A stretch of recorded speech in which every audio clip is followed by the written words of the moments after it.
Okay, I think if it's all right, we should start. My name is Jack, the current president for the Asian Pacific Society of Cardiology. I would like to quickly introduce APSC as well as this STEMI intervention joint BSCI and APSC scientific session. The date STEM today is the 9th of July, 11:30 a.m. in Bangladesh. So the APSC is a grouping of 22 cardiac societies across Asia, from Australasia to the Middle East, as well as Bangladesh as a very strong partner. This is our spread of leadership across Asia Pacific. As you can see, is a very diverse grouping of cardiac societies. And Professor AKM Mohibullah is our current Zone 3 Vice President for APSC. I would like to again express my thanks to BCSI for continuing these educational efforts during the pandemic times. I think a lot of us has switched to a webinar teaching education, and I congratulate again a strong program at BCSI this year. APSC is also conjointly organizing a series of meetings together with ESC Asia, and this year on the 3rd to 4th December, we will have our third installment of ESC Asia. APSC also have a series of consensus statements that has been published, and this series of consensus statements hope to bring together experts from across the region to look at consensus statements that help improve cardiovascular care. APSC has also launched an exit cardiology exam in collaboration with EGC of ESC, and we've done 2 pilot exams and welcome candidates from Bangladesh to also participate in this APSC exit exam. By next year, APSC will also launch our own journal, the JAPSC Journal of the Asian Pacific Society of Cardiology, and we hope to receive publication from across Asia for this. The next upcoming APSC meeting will be 2021 in Bangkok, followed by Japan and Singapore in the next 2 years. So we welcome everyone to attend those meetings as well. So I'd like to quickly introduce today's session. After the introduction, we'll move on quickly to the first talk by Dr. Ramesh Duggabaty from the US. He's going to speak to us on STEMI with shock. What should we treat? Is it shock or the MI first? This will be followed by Dr. Yuji Ikari from Japan. He's going to talk to us about STEMI, does COVID-19 influence the management strategy? And my good colleague and friend, Dr. Fahim from Singapore, is going to talk about STEMI with multi-vessel disease, multi-vessel versus culprit vessel PCI or intervention. The last session is going to be given by Dr. Wang Yu-Chen from Taiwan. He's going to talk to us about STEMI in the microvascular obstruction and what can we do to help this group of patients. I acknowledge the co-chairpersons and the good friends from Bangladesh, as well as our moderators and discussant for this topic. So with that, I'd like to welcome Dr. Ramesh to give his first talk. Ramesh, please. Thank you very much, Jack. Great pleasure to be part of our APSC, and I'm going to share my slides now. So STEMI with shock, what should we treat? Shock or MI? So there's always a discussion about this. I do not have any disclosures for this talk. The current paradigm that we are in, it always focuses on primary reperfusion in acute myocardial infarction, whether there is with or without cardiogenic shock. We're always in this race. I think, and especially in the United States, you might see even billboards saying that we got a door-to-balloon time of 19 minutes or 12 minutes. That's the lowest I've seen. But I think this craze has to stop because there is no benefit for the patients after some time. I'll show you that. So this is the reason why we are in that debate about door-to-balloon versus unloading is because we always were told that time is muscle. We need to open up the vessel as soon as possible. So let's look at where the data comes from and whether we are going to make any changes at all. Okay. So the biological plausibility is that if you come to from 180 minutes to 120 minutes, there is a decreased mortality. 120 to 90 minutes, again, there was a decreased mortality. From 90 minutes to 60 minutes, there was a little bit of a benefit of survival. But after 60 minutes, we were not able to cut down the amount of myocardial viability or salvage or even mortality. So we reached a sort of a problem once we got up to 60 minutes and below, it's not going to make any difference. And why is that? You know, your reduction in dose to balloon did not improve survival after this point, whether it is in patients with cardiogenic shock or without cardiogenic shock, or whether they're older than 75 or not. So the mortality remained the same from here, as you can see in elderly or anterior myocardial infarction or cardiogenic shock patients, that the mortality remained stable after, even though the dose to balloon times have come down in the blue. In the red, actually, it shows the rate of mortality. Is there a persistent quality gap? You know, what are we trying wrong, or what are we doing wrong, and why are we not able to reduce the mortality below this 5% mortality with anterior wall MI? That's what we need to understand. So patients with longer dose to balloon time die because they are sick. They get, obviously, they're sicker patients coming into the lab, and most patients present to the lab 3 hours after symptom onset, and after which, if it's more than that, they have a flat part of myocardial salvage curve. And most patients also die from ventricular fibrillation, and an open artery is the best therapy for preventing ventricular fibrillation. Only up to a certain point, after 12 hours, that benefit starts dwindling down. So when this gap has been there, and we recognized it a long time ago, and whether we thought as maybe LV unloading rather than just increasing the oxygen supply, maybe reducing the oxygen demand of the LV might actually be able to benefit the patient. And that's the reason we are trying to look at this. Well, which one should we treat? Maybe treating the shock is much better than treating the dose to balloon time alone. So why do we need to treat? We need to move this curve of LV loop, as you see the stroke work that is being done in this square, to the left side as much as possible. That will reduce the amount of workload. So this has been tested out by my colleague and friend Kapoor in the past with a occlusion of a artery, opening it up versus actually continuing the occlusion for 60 more minutes, but keeping the patient on impeller and looking at the infarct size. And I'll tell you in short that actually that showed that there was no harm that can be caused by prolonging the occlusion of the artery and with a LV unloading device such as an impeller. And as you can see, the people who had unloading had a better LV loops as compared to people who had reperfused. So these LVs are slightly dilated, much baggy hearts as compared to who had primary unloading. So I think this is a great work that has been seen, and you can see in this graph, in this picture, animal studies have shown that primary perfusion had still more necrotic myocardium as compared to primary unloading, and despite actually prolonged balloon time, dose to balloon time. So this was the standard of care in the control, whereas unloading the left ventricle with or without cardiogenic shock actually showed that the amount of release of my CKMB and infarct ratio were much lower in people who had a ventricular assist device. So I'll skip these slides because I'll talk about a human being as well, where we did that similarly. So time is muscle. Obviously, there is always a race towards unloading, towards early balloon times, but unloading is more important now, and this is becoming a mainstay of therapies in acute myocardial infarctions with cardiogenic shock. So I'll skip this slide because of view of time. So this is a study by Pervez Miraj and presented at TCT. An unprotected left main and cardiogenic shock from the CVAD registry. That is a CVAD is an impeller-based registry in the United States that we do, and I'm the PI for our center. Only patients with unprotected left main and anterior myocardial infarction complicated by cardiogenic shock were included. 17 sites contributed the patients. Primary endpoint was survival to discharge and 30-day survival. Secondary endpoint was in-hospital hemodynamics and complications.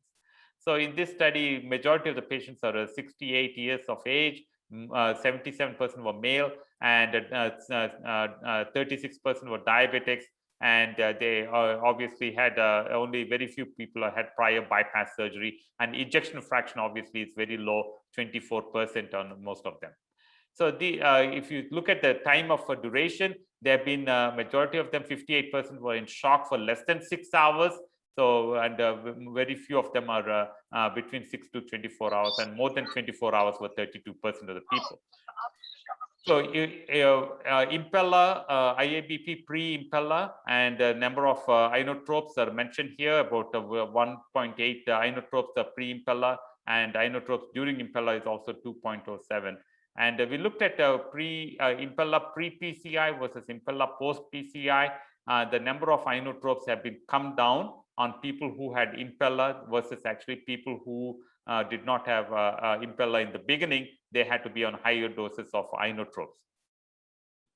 And so looking at, actually, this is the most important slide, that actually the systolic blood pressures were better with the impeller support, and mean arterial pressures were higher with impeller support, as well as the diastolic blood pressures were also definitely better with impeller support on the right side. So the in-hospital outcomes, if you look at an impeller pre-PCI, survival to discharge was 55% versus impeller post-PCI was 18.75%. So here in that slide alone, I can tell you that the treatment of shock is more important than treatment of acute myocardial infarction, with the door to balloon times being shorter. So this is the single slide if take home. Impeller pre-PCI improved survival versus impeller post-PCI in this CVAD registry. So we do recommend nowadays with all of our patients that unloading is very important, and with the cardiogenic shock, absolutely. And now this is a paradigm shift in acute myocardial infarction management, not only in people with cardiogenic shock, but also in people without shock. We actually started doing a trial called door to unloading trial. So this is a trial that based on the animal studies from Naveen Kapoor, and then a early feasibility study, which one of our centers is where I am. And we are now enrolling in a larger DTU trial in anterior STEMI patients between 21 to 80 years for first MI, and within 6 hours of symptom onset. And we randomize them either to without unloading do primary PCI, or they might be randomized to unloading and immediate primary PCI after 30 minutes. So this is a 64-year-old woman, hypertension, diabetes, hyperlipidemia, remote history of breast cancer and cervical cancer, chest pain for 1 hour. She was very nervous and crying, and she had huge ST elevations, tombstoning in the anterior leads, as you can see. The options could be multiple thrombolytics to enrollment in our DTU trial at our center. That's what we did. And this is explaining to the patient was a slightly problematic, but we did a good job. So here is our femoral axis, as you can see, under ultrasound guidance, and also making sure that the artery is big enough, and which is very important because to reduce complications. And then we did an LV gram. It shows severe LV systolic dysfunction. We randomized this patient after talking to our team, and we did the diagnostic angiogram. The right coronary is okay. Then we actually unload. We don't even look at the left coronary. We unload the left ventricle with an impeller device for 30 minutes. And then we perform the angiogram. We can see that STs are already started coming down on the EKG. And here the vessel now has has opened up with a TIMI2 flow and a 99% lesion, which is critical. We stented that with a single stent, and had a good flow through that. And the patient did quite well. The final angiogram looks very good, and the patient went to the floor, and STs have come down, and we kept the impeller for about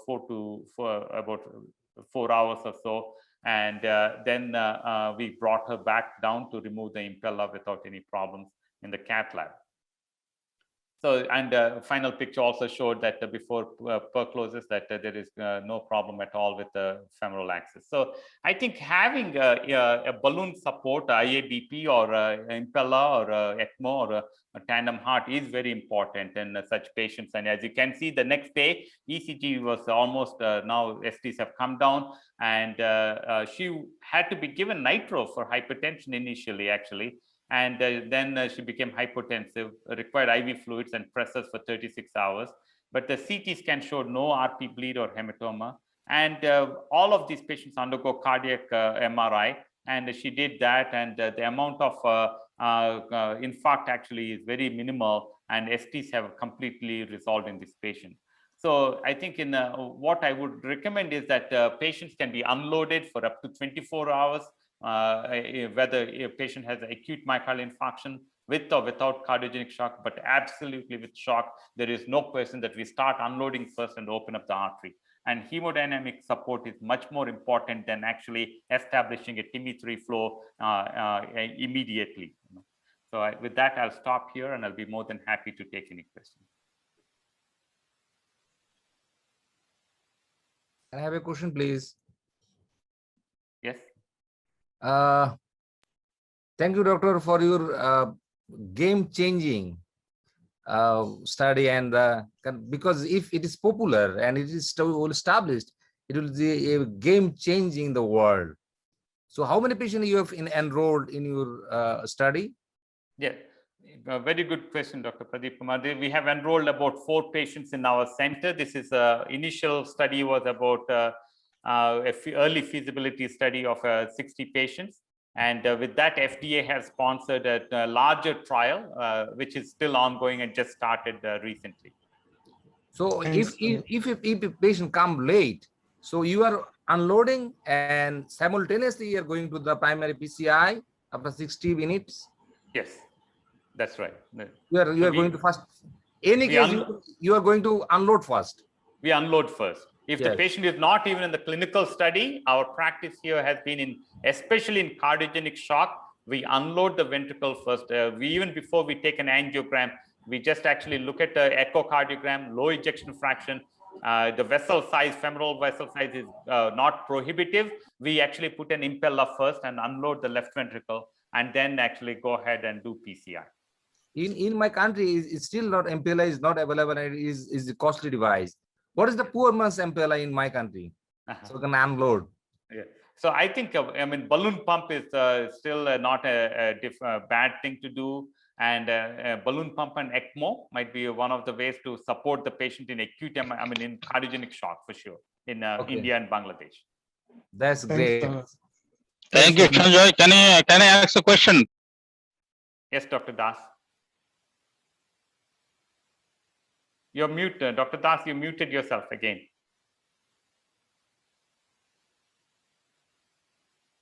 Dr. Das, you're muted. You muted.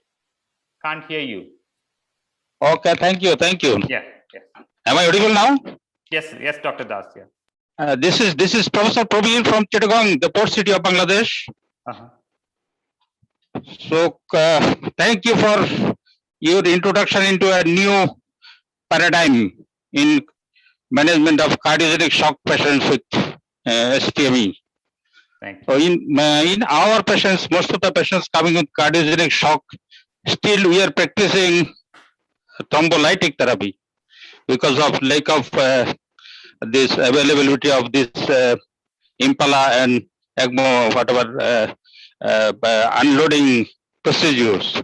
Do you think we are it is of any help to the patient giving thrombolytic therapy, and subsequently, of course, we are proceeding with pharmacoinvasive therapy in these particular patients? Right. Absolutely. That is great help. Even though I'm in the United States, I'm in a rural part of West Virginia, which we have a huge heart institute. But majority of the patients come here with the thrombolytics from our region as pharmacoinvasive approach. We take about 500 acute MI patients a year. About 400 of them come from with the thrombolytics from outside. So it definitely helps. There is no question. Door to needle time, door to balloon, both are important. I think the immediate revascularization by whatever means is the mainstay of therapy. However, we can get it done. So in shock, obviously, even in cardiogenic shock, you should give thrombolytic first and then ship them immediately to a center of PCI. Dr. Kalra, this is Dr. Mohsin. Can I ask you a question, please? Yes, Dr. Mohsin. Actually, the majority of the thrombolytics used in our country is streptokinase. But as you know, that if you are going for a pharmacoinvasive PCI, thrombolytic streptokinase can confuse the ACT reading during the subsequent PCI. So would you recommend using the more thrombus-specific thrombolytic like that, tenecteplase or other thing to make the life easy for the subsequent operator who is going to do the primary PCI later on in a patient of cardiogenic shock? Yeah, I'm sure most of you are more knowledgeable than me about, we do recommend more fibrin specific, such as retavase or tenecteplase. And but obviously due to cost issues and no India, Bangladesh, most patients might get streptokinase. I don't think that it is anything wrong in using streptokinase. The initial studies were all done with streptokinase and concomitant use of heparin, understanding that the dose, underdose the heparin in those patients to about 12 units per kilogram, and continuing it is good. Or even using Lovinox nowadays, enoxaparin 1 milligram per kilogram sub-Q could be used along with that. Dr. So Ramesh, I think in the interest of time, I'm Yes, going yeah. to allow one last question from Fahim Dr. Ramesh, before I move on. Fahim, please. Thank you, Ramesh. Ramesh, that was a great talk. I just have a comment and a question. So my comment is that, you know, this is great preliminary data.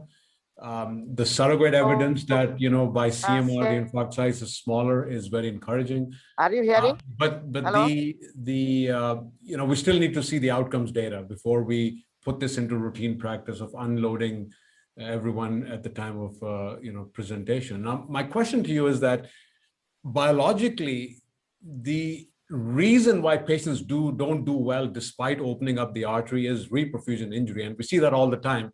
You open up the artery, good flow, yet the ST segments actually go up 5 millimeters instead of getting better. And so do you think that with this concept of unloading, while it's attractive, we're really barking up the wrong tree? And the real problem is reperfusion injury, and we're not really directly or indirectly tackling that. I wonder what your thoughts are on that.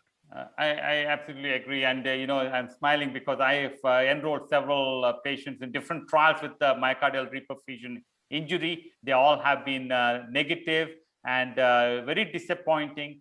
But I think none of them had this approach of actually unloading the left ventricle, maybe protecting the ventricle for a little bit longer and seeing what will happen. And absolutely, you're right. This is early data. We need to wait for outcomes based on this. And we are now pushing our device companies to do a randomized clinical trial in cardiogenic shock. As difficult as it is, we need to have a randomized clinical trial for that. Thanks. In the interest of time, I'm going to stop Jack. it here because I don't think we'll be able to finish all the questions. Yeah. A few things. I sense that thrombolysis is still a major reperfusion strategy in many parts of Asia. I think we should focus a lot more on that. I'm not certain that impeller or offloading means will come in a big way in Asia, where we can't push people for primary PCI or even IPP support at the moment. So there's a huge gap. But I like the fact that you're pushing this frontier. Pushing for lower door to balloon time below 60 minutes is not the way to go. You're shown very clearly it doesn't help mortality in this group of patients. So until we figure this out, I'm not too sure what the answer is. So, but there was a great first opening lecture. So we're going to move track a little bit now to Professor Ikari's talk on COVID-19 and STEMI management. Professor Ikari, please. Yeah, thank you very much. This is a great honor to be joined this meeting. And my talk is about the COVID-19 influence, the management strategy. But probably I have worked as the president of a Japanese Association of Cardiovascular Intervention and Therapeutics. It is called CIVIT. But before COVID-19, let me introduce myself. I am an inventor of Ikari guiding catheter, probably you know. And recently, the paper was accepted by CCI May this year. The title is Reduction of door-to-balloon time in patients with ST elevation MI by single catheter primary PCI method. This is a Ikari catheter used as a right and left. So probably using the diagnostic catheter, you can skip several steps. We enrolled 1,275 patients It's a retrospective study, but the dwell to balloon time is significantly shorter in this method. And dwell to sheath time, not significant, but the sheath to balloon time, it was significant. So I want to move to the COVID-19 talk. We Japanese first encountered COVID-19 at Diamond Princess ship. It was last year, February 3rd. And total of 3,700 people live in this ship, and 700 people suffered COVID-19 and 14 died. And our university sent a doctor, infectious disease specialist to this ship, and some critical patient we received and take care of that patient. And after that, it was February last year. In Japan, we have 1, 2, 3, 4 waves, and now it's the beginning of 5th wave. And also bad thing is we have an Olympic game 2 weeks later. We have a good Olympic game, but we are concerns about the pandemic, more patients of COVID-19. And first, last year, March, April, lack of protective equipment, it was a big trouble. So cap, mask, gowns, and admission beds are lacking, and all the staffs are exhausted. So lack of protective equipment was a very big problem. So if you do it without protective equipment, you will infect yourself and create a cluster that results in not saving the next patient's life. However, if you do not PCI for STEMI due to lack of equipment, the media, newspaper, TV, they are very bad, and they will report that the hospital has abandoned its patients. So save lives of medical workers and save lives of patients. That balance was very important. Actually, in Japan, we are primary PCI country. We have done many primary PCI. This is overall male, female, and every decade of the patient, 40, 50, 60 years old. This is a 24 hours mortality rate is actually lower with the primary PCI. And also, this is a very interesting data. X-axis is a PCI rate, 70, 80, 19%. And this is an in-hospital mortality rate. And if you do many PCI, the mortality rate is lower, but the rate is low, mortality rate is high. It's a significant correlation. However, bypass rate, there is no correlation. So PCI was very important. Also, we know early PCI is the best treatment for STEMI because early TPA, early PCI, it's double, 2 times difference between these treatment. So we'd like to suggest primary PCI, but the COVID-19, we suggest all the hospitals in Japan.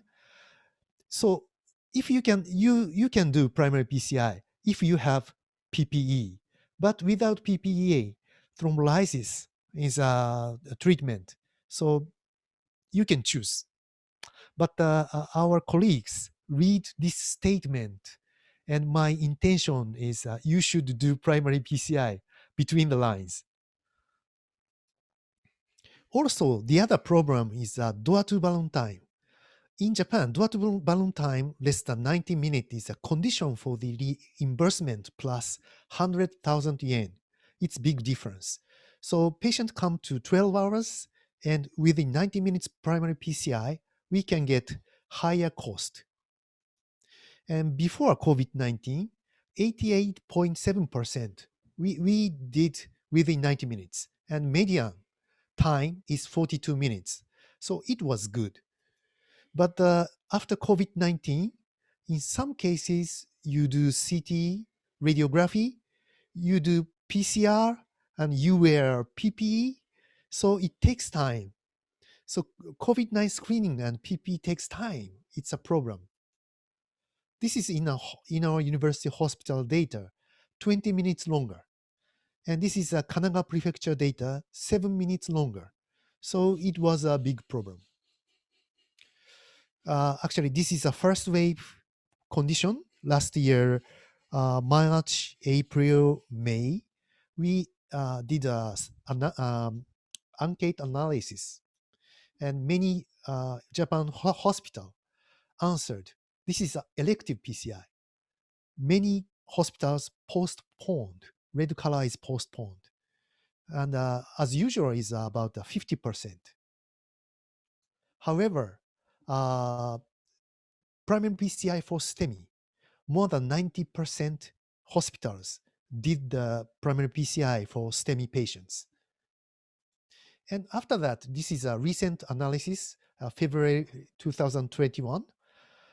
There are some limitations. It is a 40%. 60% is no limitations. And also STEMI treatment strategy, recently it's almost 98, 99% we can do primary PCI. So this is a recent data. Blue color is as usual. So it's we are accustomed to treating COVID-19 patients and STEMI patients, zoning, and also wearing PPE. And but many people have complaints about the PCI with full PPE. Face shield fogged up, making it difficult to maintain vision. Hot and thirsty, and difficulty in maintaining concentration. So, and there are some guidelines. This is from the United States, and this is from Europe. And CBIT from Japan, we published a position statement about how to protect yourself and how to protect patients from COVID-19. And you can download this paper freely, so please see this paper. And we learned a lot about dressing and doffing of the PPE. Doffing, taking off the PPE is very important. There is a high chance of infection when you dress off the PPE. And we also mentioned about how to do primary PCI. Operating staffs wear a full PPE like this one. And in summary, primary PCI is the best treatment for STEMI. However, it may increase the risk of COVID-19 infection to medical staffs. Infection control methods, including PPE, zoning, sterilization, are essential. COVID-19 testing is up to the prior probability. PCR or CT scan is necessary in high probability patients. If it is impossible to perform full infection control, thrombolysis is considered instead of PCI. In Japan, primary PCI was maintained above 90%. So thank you very much. Thanks, Prof. Ikari. That was excellent as usual. And I do use a lot of Ikari Left 3.5 for my primary PCI to save time. You should call it a primary PCI Ikari catheter instead. I think that helps. Can I listen to whether there's any questions or comments for Professor Ikari's talk? Yes, Fahim, you may start first. Dr. Ikari, thank you for the talk. I'm just curious, in your experience with COVID-19 and STEMI, did you notice any difference in terms of either severity of thrombus or intensity of illness in the patients? You know, the US has reported a lot of that. We didn't see that much in Singapore, so I'd like to hear your thoughts on that. Yeah, thank you very much. Very, very good question. Actually, we don't have much patients. Yeah, from the United States, many patients reported that thrombosis, thrombotic occlusion of coronary artery. But actually, we have more patients with myocarditis due to COVID-19. So in case of ST elevation, we have to differentiate myocarditis and myocardial infarction. So sometimes we suggest echo before getting into the cath lab. For we find the asynergy, we should do the catheter, but the diffuse disorder of the myocardial motion, in that case, sometimes myocarditis. So it's different from the United States in Japan. Any other comments or questions from my colleagues in the panel? Before I ask Dr. Ikari also, last year and maybe perhaps this year, there's some dropping of reported ACS cases. Did you actually have any observed increased mortality when the cases did drop last year? Yeah, good question. From the US, from Europe, MI patients reduced last year, April, May, around that. In Japan, we observed the same condition. Patient didn't come to hospital between the April to August. But in September, the number came back to normal, the same level as the last year. So probably the patient has a chest pain. They stayed in home and they did not come to hospital. So probably the mortality rate may be higher, but we don't have the data about the in-house mortality. Probably it happened, but it's normal after last year, September. So probably we have same number of primary PCI in Japan. Thanks, Prof. Ikari. There's a question from the panelists. Maybe you can take that as well. Do you have a proportion or the data on STEMI mimics in COVID patients? How often do you find no obstructive coronaries in patients with STEMI, i.e. they are more myocarditis? Do you have this data? Actually, myocarditis, myocardial infarction, the comparison is my impression. I don't have a data, but we asked our colleagues to report the definite COVID-19 plus myocardial infarction cases. The number is not so big, and myocardial infarction is actually it's a myocardial infarction without fever, without cough, like that. So that's my impression, and not so many, not on based on the data. Yeah. So is there any last questions for Professor Ikari? Yeah, I have a question, Dr. Jack. Yes, please go ahead. Okay. First I give a special thanks to Ikari because he is the APSC nominated speaker. We are really glad to have him. My first question to him, actually, in COVID pandemic situation, we really face difficulties to treat ST elevation MI. As you know, you nicely mentioned ST elevation MI and myocarditis is the difficult problem, but I think type 1 and type 2 MI is most make us very conflicting situation, whether it is we go for primary PCI or not. So in that situation, how can you clinically assume it is type 1 or type 2 MI? Yeah, actually, it is very difficult to differentiate type 1 and type 2 MI without coronary angiography.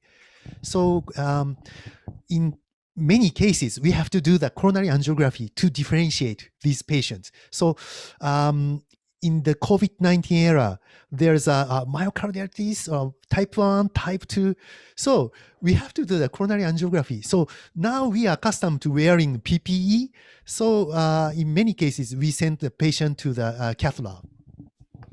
So this is the final answer to after going cath lab, then we can differentiate whether it is type 1 or type 2 MI. Before that, we have to take a decision, go for primary PCI strategy, right? Right. Yes. Thank you, everyone. Yeah. So COVID-19 indeed puts a strain on cardiologists in treating our patients. But I would just like to say that please don't deviate too much from current guidelines in terms of how we treat our patients. In my country, especially, although we considered thrombolysis, we didn't stop doing primary PCI for all patients, and that really helped a lot. So I think the message is that don't deviate too much from our current evidence-based practice in cardiology. So we'll move on to the next talk. The next talk will be delivered by Dr. Fahim.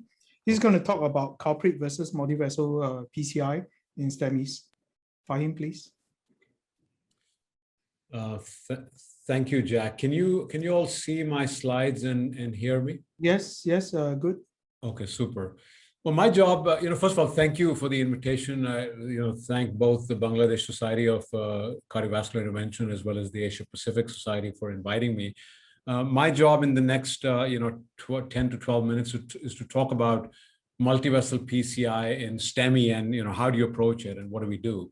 I don't have any conflicts of interest. So we're going to review some of the data on multi-vessel PCI and STEMI in a sort of an objective manner or maybe a slightly critical manner, and touch on the role of physiological assessment of the non-culprit vessel. And then also briefly touch on cardiogenic shock. It's already been discussed by Ramesh, so I don't need to go through much of that. And then briefly my approach. So we all know, I think all of us who are interventional cardiologists are aware fully that multi-vessel disease is common in STEMI, ranging from as high as 50-odd%, and the prognosis, not surprisingly, is worse. So there's nothing new there. The question you have to ask is that, is there a rationale that favors multi-vessel PCI in STEMI? And the answer is logically, yes. I mean, if you think about an infarcted territory that you've opened with primary PCI and you have a tight lesion in a non-culprit vessel, you worry about remote ischemia. And we all sort of kind of believe that remote ischemia tends to be bad. These are acute patients. This is not the ischemia trial group of patients where there's stable disease. So we worry about remote ischemia. So it makes sense to open it up. And of course, we also worry about the fact that non-culprit lesions are often also vulnerable and hot and are not stable, as you see in the stable ischemic heart disease cohort. And then another issue, which is more relevant to developing rather than developed countries, is cost containment. Often patients are paying for procedures out of their own pocket, and bringing them back for another procedure is challenging. Just the economics, the money factor becomes important. The other question we then have to ask is that, is there a rationale that opposes multi-vessel disease in PCI, in STEMI? I mean, just from a logical standpoint. And again, once you've opened up the culprit, what do you do about is there a reason to not open the non-culprit vessel? And one is, of course, vasoconstriction. We know from a lot of data that there is vasoconstriction going on in all the vessels, and you often overestimate non-culprit vessel stenosis in the setting of STEMI. Also, do you worry about issues with contrast load? The contrast, you don't want to give more contrast. They can go into heart failure, there can be kidney issues. And then the P2Y12 drugs like ticagrelor or Plavix, et cetera, have not kicked in. And so when you put in more metal, you worry about stent thrombosis. And the fact that, at 2 in the morning, we're all human. Who wants to do more work, when you've already done a stressful procedure? And perhaps the most important rationale is the issue of safety. Is it safe to intervene on a non-culprit when you already have an infarct going on the other end? And this is just a quick illustration of a case we did very recently, maybe in the last 1 year. 60-year-old guy with inferior STEMI. We fixed the RCA, no big issues there. Everything went well. And the LAD had a severe set of lesions, as you can see. Now, we waited for a couple of days, brought him back over after the weekend, to open up the LAD. The patient had already been on ticagrelor, so 3 days of time to cool down, rest, good antiplatelet therapy. And after the first inflation at just 8 atmospheres, look what happened to the artery. The flow went down, the blood pressure went down, the ST segments went up, and of course, I was diaphoretic. Of course, we recovered a lot of adenosine, the flow got better, and we opened up the artery with a good result. But the point I'm trying to make is that non-culprit lesions are often hot and unstable also, unlike in stable disease.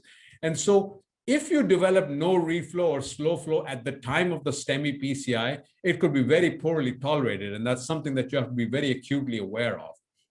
Now, what are the approaches to non-culprit lesions in STEMI? And there's several. You can fix it right away or immediate PCI. You can do it before discharge, which we would call early stage PCI, or do it as we used to do in the old days, which is send home and bring back in about 4 weeks with a late stage PCI, or do the old fashioned way, which is don't do anything, do a stress test weeks later, and then bring them back if they fail the stress test. Now, in the early 2000s, the guidelines on STEMI and multi-vessel disease were as follows, which was said that essentially fix the culprit vessel only during STEMI PCI, except cardiogenic shock. In that case, fix it all. That's what the guidelines said back in 2012. And for the non-culprit vessels, which what the recommendation was by and large, to go ahead and assess the non-culprit vessel with stress testing and then do a staged PCI in about 4 to 6 weeks. That's what the guidelines kind of said. That these are the European guidelines, these are the American guidelines, were all kind of said more or less the same thing. Now, since the 2000s, what have the trials tried to answer? What questions have they tried to answer? And the first question they've tried to answer is, should we fix the non-culprit vessels early or not?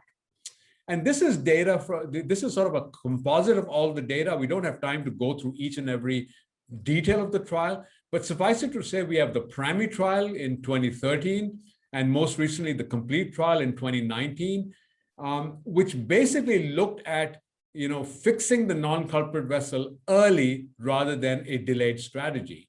They all used a similar set of primary endpoints, which was a composite death MI with something else. They all treated the culprit vessel early, either in the same setting that was in PRIME, or mostly, before discharge within the first, 2 to 3 days.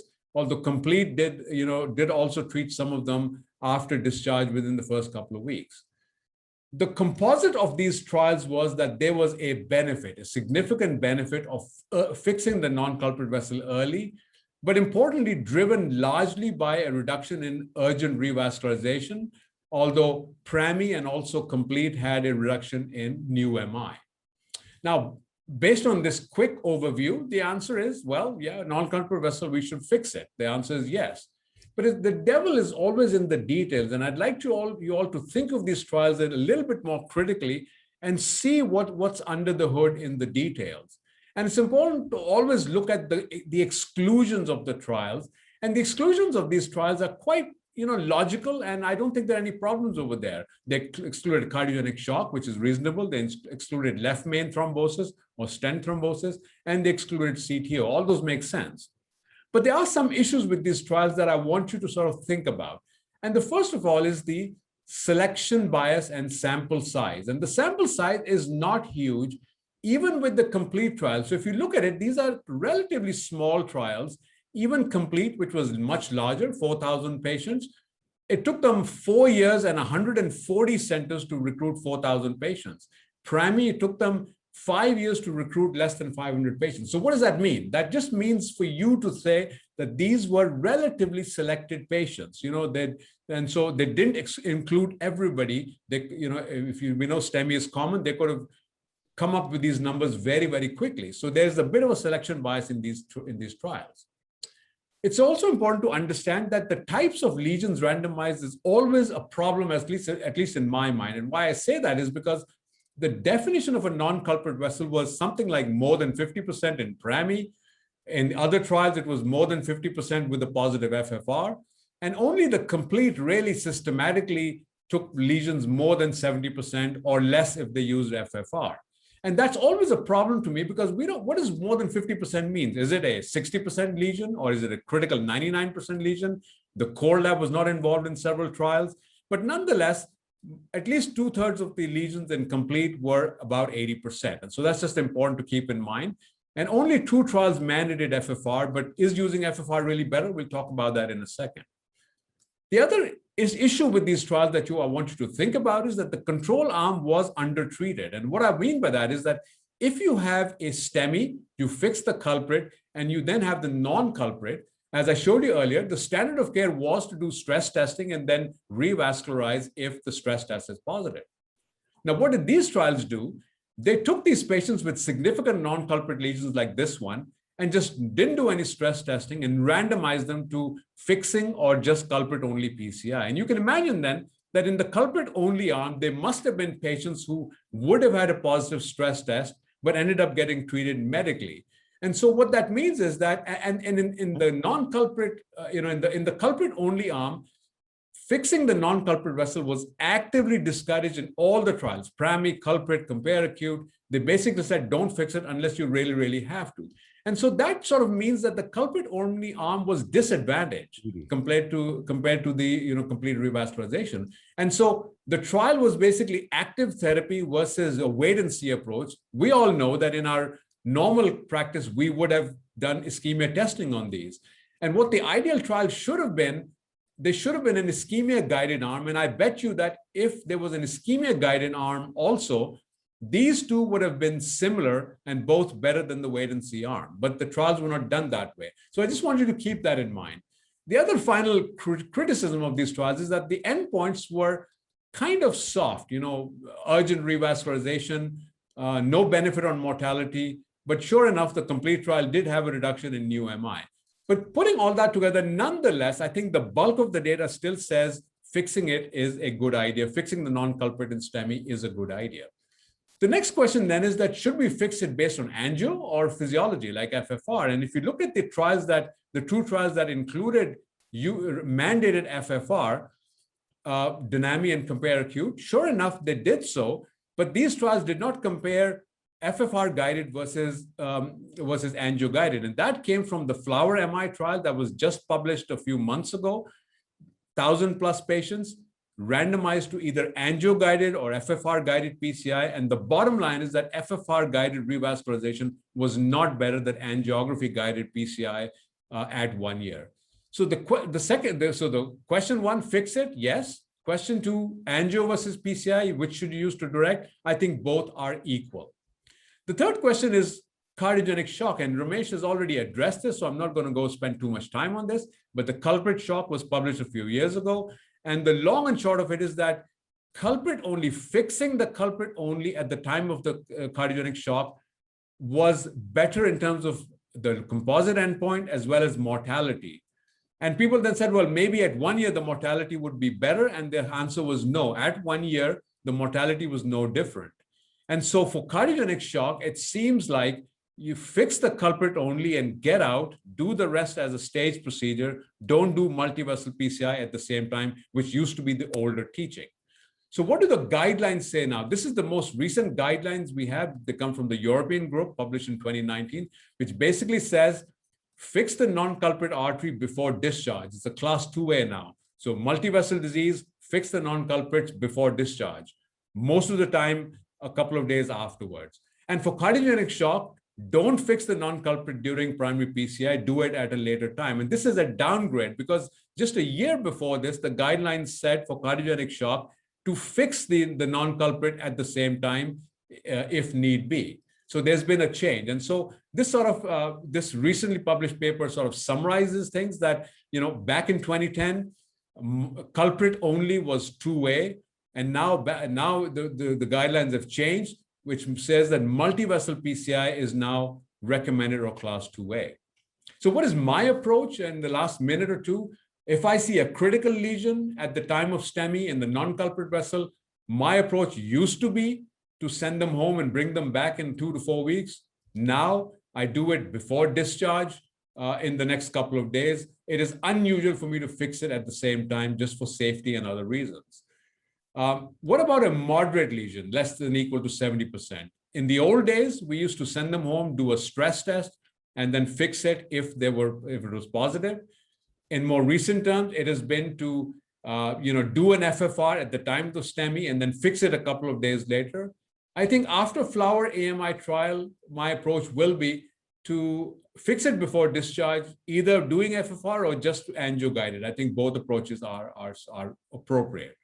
So to conclude, ladies and gentlemen, trials of multivessel PCI and STEMI suggest that early revascularization is better, and that is probably true. But it's important to remember that the benefit is driven mostly by repeat revascularization rather than hard outcomes. But the recent complete trial did demonstrate a reduction in new MI, although no mortality benefit. And our approach is to fix the non-culprit vessels a couple of days later before discharge. Early intervention before discharge seems safe, although I would not do it in the same setting because of the reasons I've suggested. Patients can go south very quickly, but I also am fully aware that when there are cost constraints, when the patient has to pay for one procedure, sometimes doing it at the same setting does make sense if it is a very simple procedure, but go in that direction with caution. the inclusion of, the cutoff of more than 50% is troublesome to me. And so I think it's important to consider using IFR, FFR if the lesion is really moderate, but the data, at least from flower AMI will support fixing it also, but I would lean towards the angio guided for really 70% and above lesions.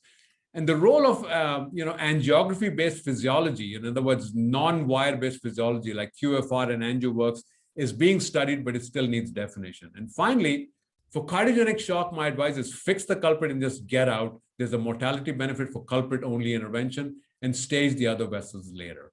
Ladies and gentlemen, thank you very much for your attention. Thanks, Fahim. Again, a great talk. We're going to start with a question from Dr. Aisha Kadir. Dr. Kadir, please. Thank you. Thanks, Dr. Jafary. That was a really great critical appraisal of the trials. And I wonder if, given the heterogeneity of the timing of the second procedure, the non-infarct related, whether the upcoming trials should in fact investigate the timing of the second procedure, because presumably doing the non-infarct related artery at index or even week 1 would be far less provocative than doing it at, say, week 3, which is pretty much the range that was seen in the complete trial. Yeah, so I think complete included, it was about a third that got it done, in a delayed fashion. I think when you look at the curves do start separating out relatively early. So I think there is enough rationale from the trial data to do it early. Now, is early 2 days? Is it 3 days? Is it, 7 days? I think that's going to be very difficult to tease out, and it will be a challenging randomized trial to do. But I do think that a good yardstick is before discharge, and obviously a lot of it depends on how stable or unstable the patient is. But what is the absolute optimal time? I think that's a question that will still need a trial, which I'm not sure we will ever see, but it's a good question. Thanks, Dr. Kadir. Any other comments or questions from the panelists? Yeah, thank you very much. Jack 10. Dr. Yes, Dr. Jamal. Yeah. Yes, I am Professor Mir Jamal, Secretary General of Bangladesh Society of Cardiovascular Intervention. To Dr. Fahim Jafary, I want to know, because we were in the procedure that we should do the non-infarct related vessel later on in index hospitalization, significant lesion, if any, without the culprit lesion, but we should do the culprit lesion. But in case of acute myocardial infarction with cardiogenic shock, there was initially that we should do all the vessels, but now it is switched over to that only culprit vessel should be done. And initially, at the moment of primary PCI, we usually do not do the other vessels if there is significant lesion, because as it is a condition of thrombosis, so most of the vessels usually contains thrombus, and that is why it is better not to do the other vessels at the moment during doing the culprit lesion. And that is why they have declared to do it according to the guideline, to do it in index hospitalization. And my question is there, what do we mean by index hospitalization? Patient remains 3 days, 4 days, 5 days. Shall we do it by second day, third day, fourth day? Is there any parameter, or is there any guideline to do on which day we should do the second one, if it is significant or if it is necessary? Yeah, thank you, Dr. Jamal. I think that's similar to the question that Dr. Kadir was asking, is that what is the optimal time? And I think that we don't know. I mean, you could do it the next day. You could do the average time is about 48 hours in most trials, because they really also want to get the patient home. And if you have an uncomplicated STEMI, you fix, let's say, the LAD, and then there's a right, and at 48 hours, it's perfectly reasonable to do it if the patient is stable. So I think we will never know whether it's best to do it at day 2 or day 3. What the data says is do it before discharge. And so in our practice, we typically will do it in 48 hours and then send the patient home the next day. There are some colleagues across the world that they'll literally bring the patient back at 48 hours in the morning and then send the patient home that evening. So it all depends also on how comfortable you are and how stable the patient is. But in the first 2 to 3 days is the time frame that most trials have used. And I think that's what I would follow. Any last question or comments? Thank you. Fahim, this is Tamzid from Bangladesh. Actually, I always follow your approach. Even there was a trial showed multivessel PC at the same setting in cardiogenic shock. But of course, time is an issue. If you finish the procedure so quick and patient remains stable, it's not necessarily hushed to go for the other vessel angioplasty, the same setting. And obviously, if patient remains stable following the procedure and there's no symptom, then of course the question depends on how critical the other vessel lesions are. Then you go ahead with the stending of the other vessels in the same admission, not in the same day, of course. But depending on other issues, as you say, can compromise. If the patient not critically stenosis, no critical stenosis, we can do further testing before certifying the patient before further intervention. That is what you believe. I believe as well as always. Even after this new statement, I think you already proved that we go for the single stenting in primary PCI, in cardiogenic shock as well.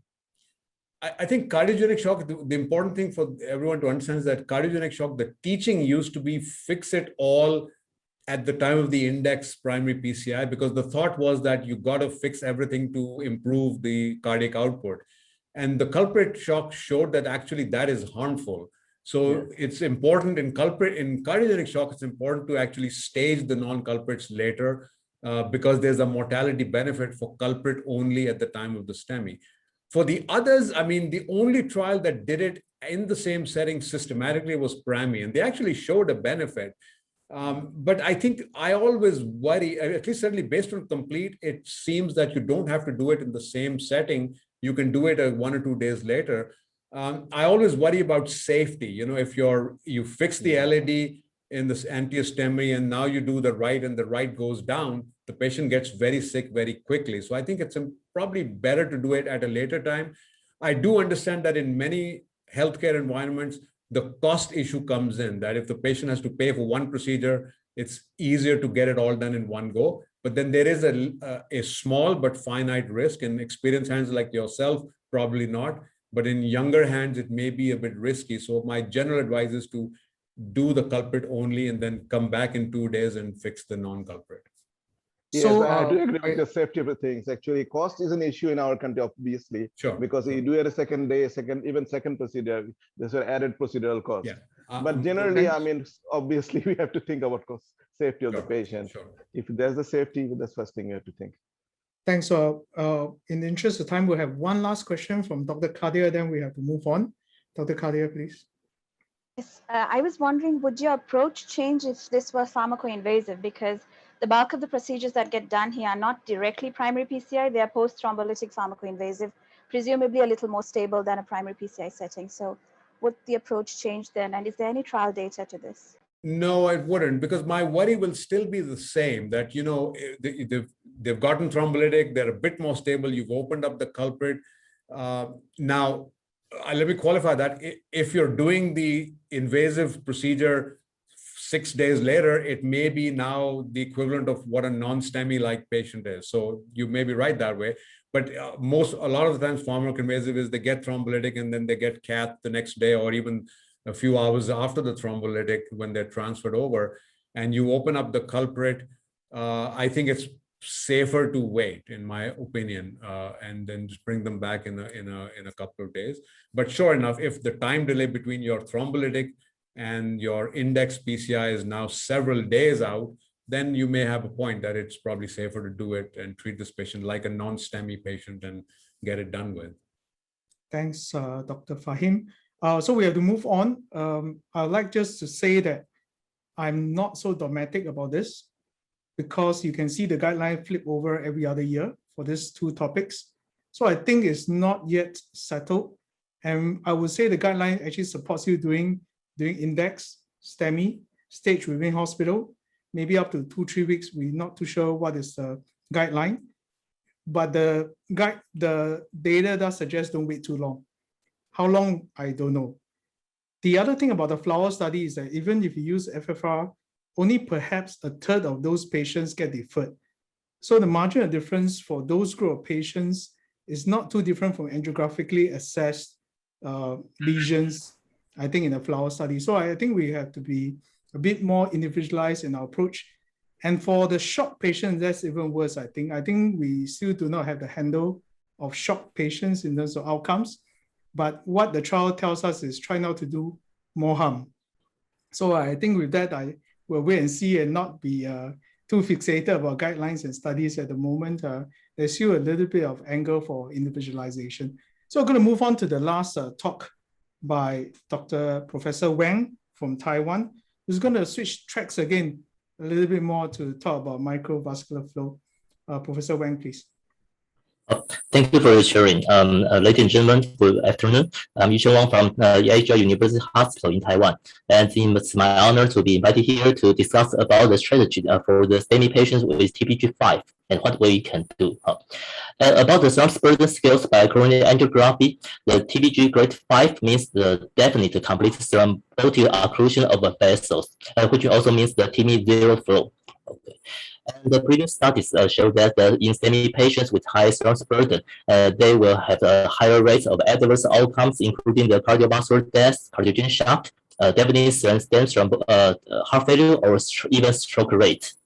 And STEMI patients with TPG grade 5, they also show to have an increased mortality rate comparing with the patients with lower thrombosis burden. And since the COVID-19 infection spread all over the world since last year, it's interesting to see that many studies from single center observed that the thrombosis burden was high in STEMI patients with confirmed COVID-19 infections. And there is also another study showing that STEMI patients with concurrent COVID-19 infection has a higher thrombosis burden compared with a STEMI patient without COVID-19 infection.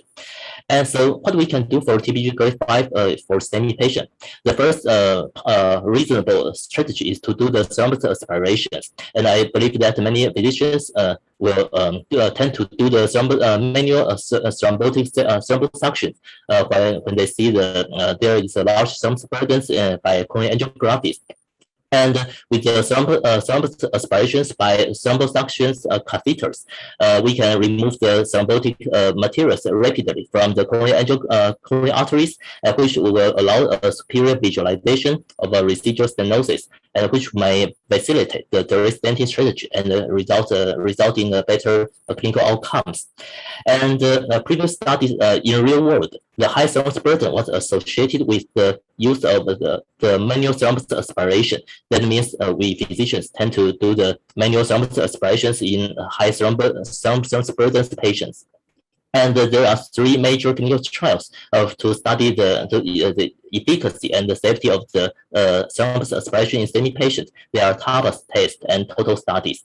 In TAVA studies, which enrolled more than 1,000 patients, which show that the thrombosis aspiration result in a better myocardial burst rate and a better ST secondary resolution rate compared with patients with in control groups.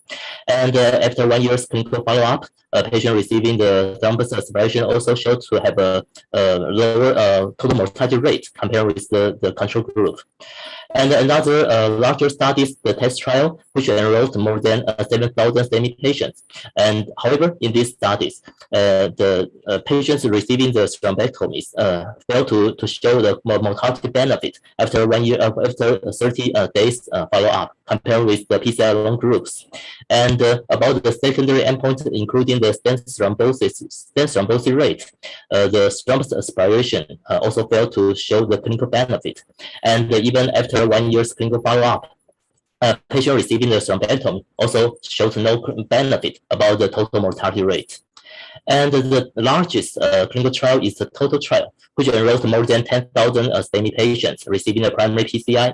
And in these studies, patients receiving the thrombectomy also showed no clinical benefit about the primary composite endpoint compared with the PCI alone groups.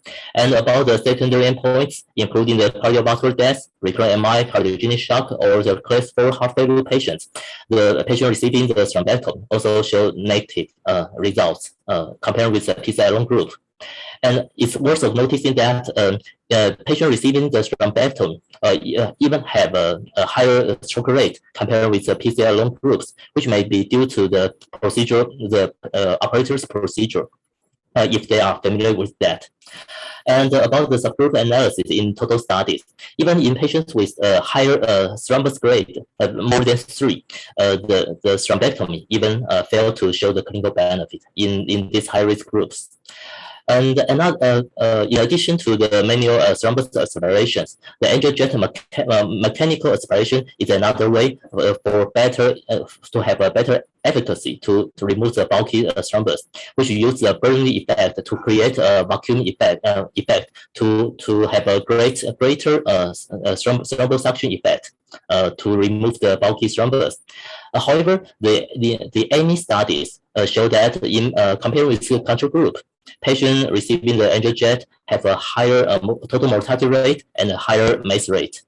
In contrast, in the Just Dance trials, a patient receiving the angiojet thrombectomy prior to the direct stenting showed improved clinical outcomes in STEMI patients. And another small randomized control trial, the SMART trials, which enrolled only 80 STEMI patients, show that for patients receiving the angiojet and thrombectomy, they will have a better final TIMI flow rate, better final TIMI flush rate, and better early ST segment resolution rate compared with the control groups. However, in meta-analysis, the mechanical aspiration for the thrombus aspiration is not beneficial in reducing clinical outcomes in STEMI patients. And besides, the angiojet thrombectomy is rarely used right now in clinical practice due to the reasons as below. First, the setup is more complex. The second, it may result in some adverse events, including the advanced heart block or hypotension. Besides, the data in clinical trials or meta-analysis didn't support the clear clinical benefit. And finally, the most important, the cost is significantly higher than other strategy or other method. So about the international guidelines, the 2015 ACC/HAE guidelines give a class 3 recommendation for routine aspiration thrombectomy before the primary PCI. Similarly, in the 2017 ESC STEMI guidelines, routine use of thrombus aspiration is not recommended, and which is the class 3 level of evidence A recommendation. And in Taiwan, about there is a 2020 box update of the STEMI guidelines. And in this guideline, the thrombus aspiration during primary PCI is an optional, but not a routine procedure during the primary PCI. And however, should we stop the thrombectomy totally? I think it may be still beneficial when performed selectively in patients with high thrombus burden because it allows direct stenting and may reduce the distal embolization, even though it may increase the stroke risk if the operator is not familiar about the procedure. So about the recommended algorithm for the thrombus aspiration, if we base the STEMI patient with TBG5, and then we should pass the guide wire to do the pre-dilatation with a small balloon, and then to evaluate the thrombus burden. If the thrombus burden is moderate to large, then the thrombus aspiration or even the bailout use of the angiojet may be considered for the further intervention. And another strategy is the diverse stenting strategy, which is a two-step revascularization approach. The first step is the prompt mechanical restoration of blood flow via the blood balloon dilatation and or thrombus aspiration. And after that, we may defer subsequent stent implantations either a few hours or days from the index procedure with a concomitant and anticoagulant and anti-platelet therapies. And in this case report, there is a heavy thrombus burden in proximal LAD with stenosis at the index procedure. And after 5 days of antithrombotic therapies, the repeated and coronary angiographies showed the complete resolution of the thrombus. And in this way, we can implant the stent more precisely.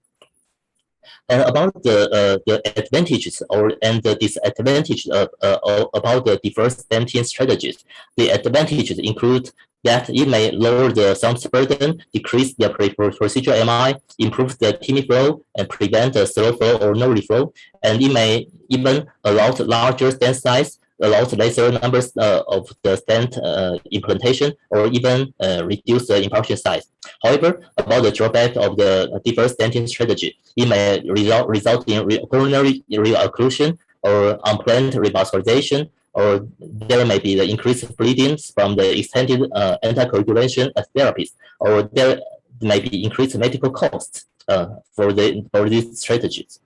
And the deferred STEMI trials enrolled 100 STEMI patients, which showed that the deferred stent strategies reduce the no reflow or slow flow in STEMI patients with improved myocardial salvage in high-risk STEMI patients.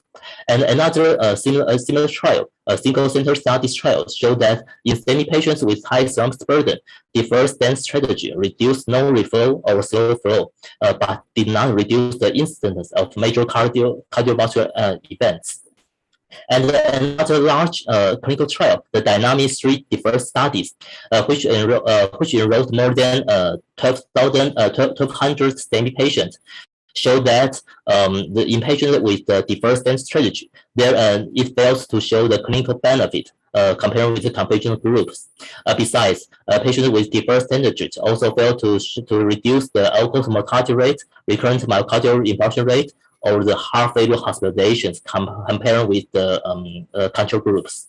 And furthermore, the meta-analysis also showed that even though the deferred stent strategy results in low rate of slow flow or no free flow only in the observational studies, but not in randomized controlled trials.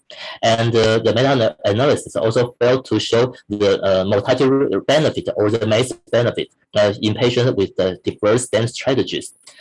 And about the possible reason about the discrepancies about the current studies, the first one is that the deferral intervals from the initial reperfusion to stent implantations varied considerably between studies. And the second one is that in these trials, the study population varies a lot. There is a heterogeneous population.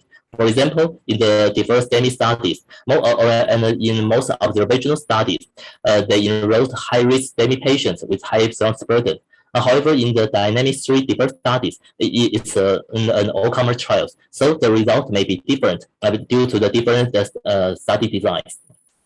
Therefore, in the 2017 ESC STEMI guidelines, the routine use of deferred stent strategy is not recommended, which is a class 3 level of evidence B recommendations.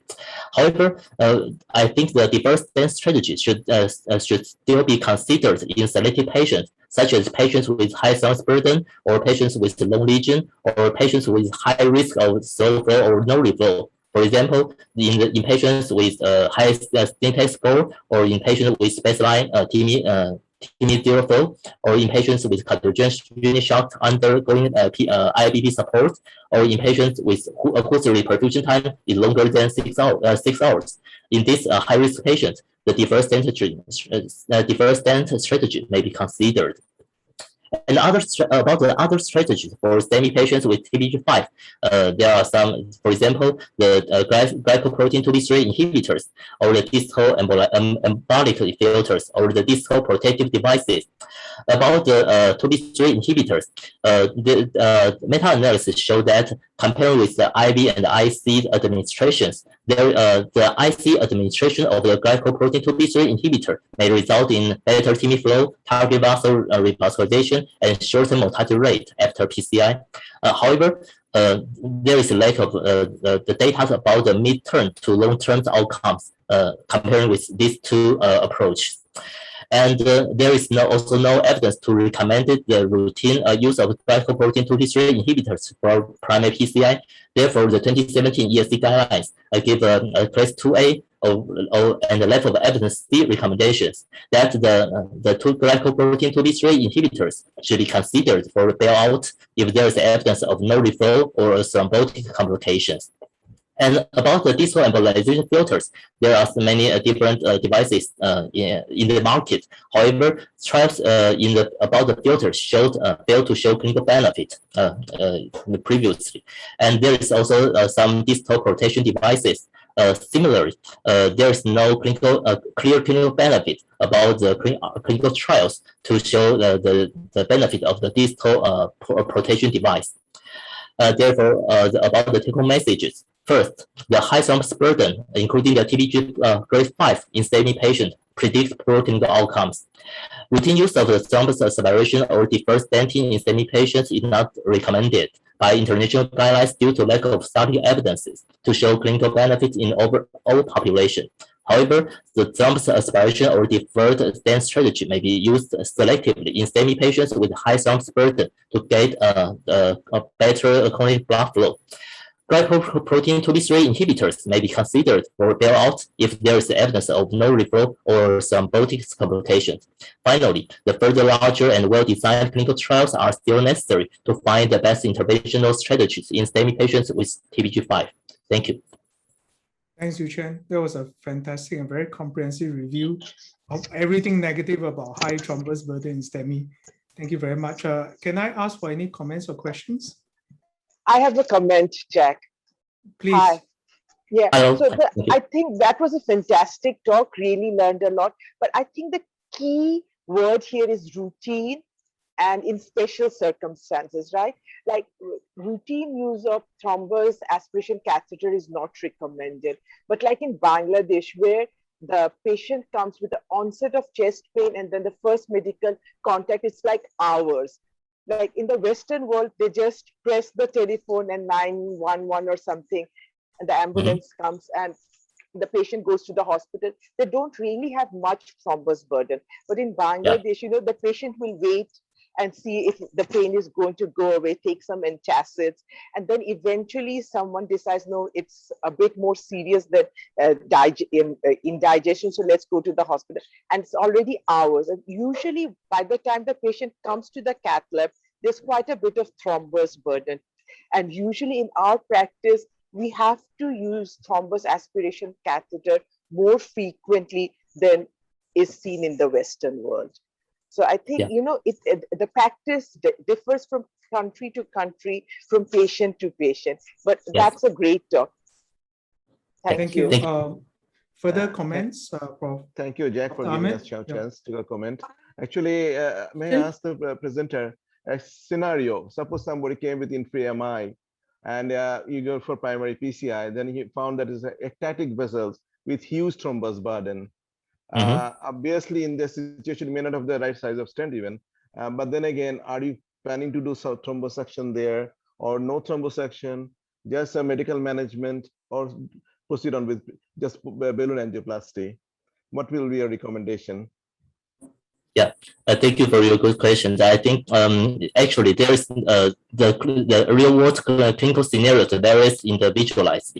So I think there is no well-designed, really well-designed study to compare different scenario, or for example, different reperfusion intervals about the thrombus aspiration strategies. So I think even though the guidelines didn't recommend routine use of the, for example, the thrombus aspiration strategy. However, I think we will do it. It should be arranged individualized, especially in high-risk patients. For example, if the reperfusion time is very long and the thrombus burden is very high, I think we should use the thrombus aspiration, or even with the aggressive antithrombotic or antiplatelet therapies to reduce the thrombus burden. Dr. Jamil? Thank you, Dr. Yu-Chen. Yeah, I have a question. I am Professor Jamal, and your entire talk is excellent, very nice, and entirely under evaluation, as because whether we shall give thrombosuction or not in primary PCI, you have shown already. We know that it is class 3 indication, but sometimes we require and we do. Regarding GP2B 3A inhibitor, and that is class 2A indication, but sometimes we require and we also get good result. Regarding the deferred stenting, we usually do not do deferred stenting, but very rarely, once in a year or once in a month, we have to defer due to the so much thrombus burden that there is no landing zone we can discover, and that is why we can defer. And so the entire space is new to us, as well as exploring to us to know and further know regarding the guideline, and we shall have to wait all to solve all this issue for the next guideline. Thank you all. Thanks, Dr. Jamal. Last question, please, before we have to end the session. Thank you, Yu-Chen, Wang.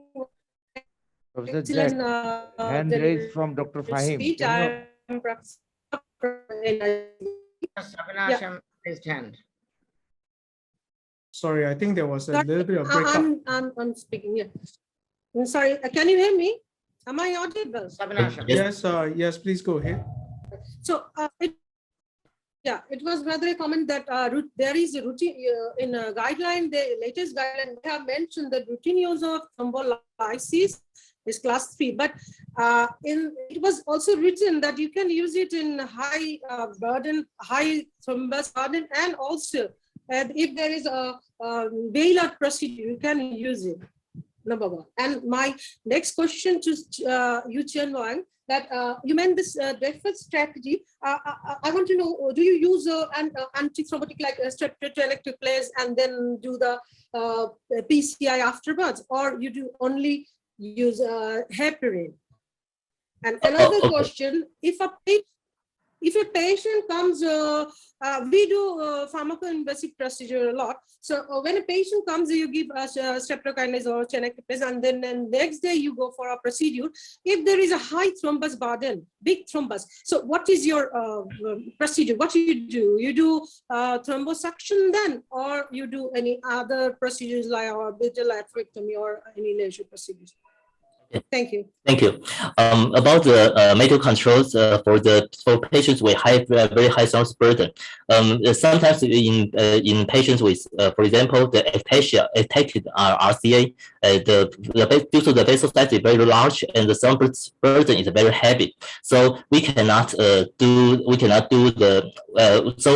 First of all, we will try to re-establish the TIMI3 flow as possible by, for example, by the thrombosuction or the small balloon dilatation, and then I will usually use the deferred stent strategy. In this scenario, I will just use the antithrombotic therapies, for example, the aspirin P212 inhibitor and the heparin. And sometimes we will try to use the enoxaparin, because in sometimes trials the efficacy of the enoxaparin is better than the heparin. And usually after 3 to 5 days later, we will do the repeat the coronary angiography to see if the lower. And at this during the secondary procedures, sometimes we can see the standard landing zone and see to do the more precise stenting strategies. And so sometimes, however, in some rare cases, for example, in some patients with hypercoagulable diseases, for example, for some patients have thrombocytosis, and he suffered from STEMI with a large thrombus burden at a very young age. And during this time, sometimes even so, after repeated thrombosuction and repeated just even with thrombosuction with angiojet or with prolonged anticoagulant, there is still some thrombus remained in the coronary arteries. In this way, I may try the prolonged triple therapies, which means the aspirin, P212 inhibitor, and sometimes the enoxaparin. And some of my colleagues try to use the NOAC. However, they are off-label use because there is no guideline or no clinical trials to clarify this kind of scenario. Yeah. Thanks, Yu-Chen. Any other last comments? I think we're run by time, so I'd like to just conclude and close the session. Firstly, I'd like to say that indeed high thrombus burden STEMI cases are very difficult. It's probably more difficult in your part of town where the patients present late, and especially for some of the huge smokers-related arteries. So I appreciate the changes in practice when that happens. I think a deferred strategy is definitely one. I think in East Asia, there's a lot of use for intracoronary thrombolytic as well. And of course, the practice of pharmacoinvasive rather than primary PCI is an issue in this region. So I think you guys probably know how to manage this group much better than me. We're unfortunate that patients do come quite early for their STEMIs. So I think I would like to thank, firstly, the leadership for BSCI for putting together this joint APSC BSCI session. Professor Rahman, Professor Jamal Uddin, Professor Malik, Professor Azam, who put together this wonderful scientific session, and really, I think a lot of people benefited. And I'd like to thank all my speakers from APSC as well as from the US in waking up early for this session. And I really enjoy and learn a lot from everyone. Thank you very much, and I'm sorry for overrunning time by a bit. So thank you very much, and I'll see you all very soon. Bye-bye. Thank you. Bye-bye. Thank you, Jack, for your wonderful cooperation. And we hope to see for future opportunities. And on behalf of Bangladesh Society of Cardiovascular Intervention, on behalf of our President and Secretary, I give you a special thanks. Thank you very much. Thank you, everyone. Bye-bye. Thank you. Thank you, Dr. Jack. I want to take some advantage for 1-2 minutes, as you have agreed to do a program with us. We are very much grateful to you and hope that we shall have our good bondage between Bangladesh Society of Cardiovascular Intervention and Asia Pacific Society of Cardiovascular Cardiology. And all the speakers have given the brilliant speeches, and we are also grateful to them. Thank you. Thank you once again. We want to remain in the heart of APSC. Thank you. One more comment from our President, Fazlur sir. He is planning to make more collaboration with APSC with joint venture program in upcoming times. So I think we should make a proposal to you. Hope it will work for future, right? Professor Fazlur sir. Yeah, thank you very much. This is a very fantastic session led by our chairman of APSC. What I am thinking, we are doing such a conference every year is very good. In addition to this, I want to interchange the experience. We can send some fellows from my country in our partnership society to get training in interventional cardiology in future, maybe 1 group or 2 group yearly. Then I think they will get a good exposure from you, and you can also send your fellows in my country for sometimes to have a look at what is going on in intervention in Bangladesh as well as APSC societies. Okay. We always welcome APSC exchanges in terms of education and fellowship, and we do give out grants for qualifying fellows to sponsor them to be trained further in both Japan and Singapore at the moment. So we welcome eligible candidates to apply. We also want to improve the standards of cardiology across Asia. And please do send candidates for the APSC ESC exit exam in general cardiology as well as a pilot. So we hope that everyone can participate and all of us can improve. So I'm very happy to offer our hands of collaboration. Just give us at least 2 months head time to put together our speakers. Yeah, thank you very much. Thank everyone. you very much. Thank you. Thank you. Bye-bye.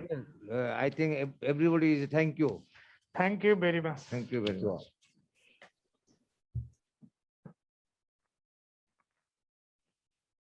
এখন কয়টা বাজে? সময় আছে